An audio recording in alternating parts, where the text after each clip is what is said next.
Have you ever been driving down a dark farm road in the middle of the night and a half man, half ram monster jumps onto the hood of your car? Well, today I'm going to tell you about the legacy of the Billy Whack. Over the last couple of weeks, I have studied the Billy Whack, reading many articles, books, and watching many videos on this monster. Today, to inform me about this monster, I'm going to tell you why it was created, where it lives, what it does to its victims, and who created the monster. First off, why was the Billy Whack created? Billy Whack was created for the OSS, Office of Strategic Services. This is the modern day CIA. The person that created this monster was August Rubel, this mad scientist that was also a dairy farmer. It is said that even Nazi scientists came in to help work on this monster to create the ultimate war soldier. They thought that, well, rams are super strong, and if we can breed it and somehow make it like a human and just make this thing super strong, we could have the ultimate war soldier. It is said that the Billy Whack has long hair, horns, and really sharp claws. This wasn't the first of the OSS's experiments with animals. It had been known that they were always experimenting with different animals and even humans to see what they could create. In a book written by Evi Ybarra, said that August Rubel was connected with the OSS and he was doing experiments under his dairy in secret tunnels and labs. So you're probably wondering, who is August Rubel? August Rubel is a Switzerland native. Came here and bought the dairy according to another book that Evi Ybarra wrote. He bought the dairy in 1924 and finished building the dairy in 1925. This was a state-of-the-art dairy at the time, and it was just a landmark of its time for people in the area. When he built the dairy, he built it with secret labs and tunnels under this dairy so he can conduct his experiments. He was known to be a scientist and was always looking at the way animals worked and everything, because he's a farmer, so he understands the different systems in animals and what he can do with them. He bought a cow called Prince Aggie. He was actually a bull, and he bred all of his dairy cows. He bought him for $110,000. This was his prized possession.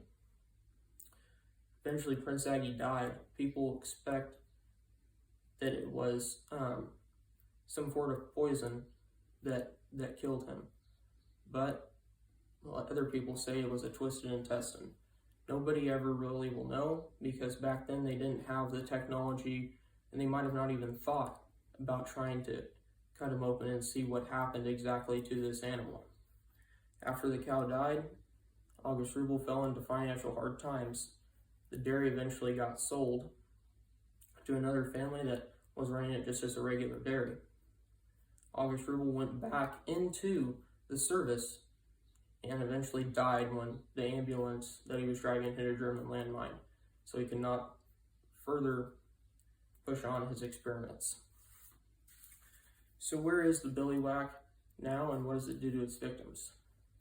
Well, it's located in Santa Paula in Ventura County. That's where the dairy is. People say he's still living on the dairy and still wanders around the tunnels and labs it was created in. Others say they see it walking around the dairy and even on certain trails close to the dairy. This creature terrorizes mostly high school children. The reason is because these kids are always the ones looking for him. They're out adventuring, and this is a very popular subject around the area. In 1950, a 9-year-old boy was actually attacked by the Billy Whack. The kid said he was attacked by a very hairy monster with ram horns and really long claws that scarred him all up and made him bleed even. In 1967, 270 trespassers were prosecuted on the Billy Whack dairy for trespassing because they were just looking for this animal. Also, another story said that a lady that was leasing property close to the dairy had to hold off 43 kids with a shotgun until the authorities arrived because they were looking for the monster and she thought that wasn't safe for them. People also say that he carries a large club and he can even throw 50-pound boulders at your cars. If he doesn't have his club and he can't throw a rock at you, he'll hop onto your car and will just start hitting it with all its might until it dents up your whole entire car.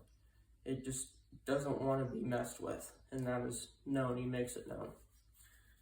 So, all I can leave you with, now that I've told you about where the Billy Bat comes from, why it was created, and who created it, is just always be on the lookout. You never know what is inhabiting California, what is lurking in the shadows.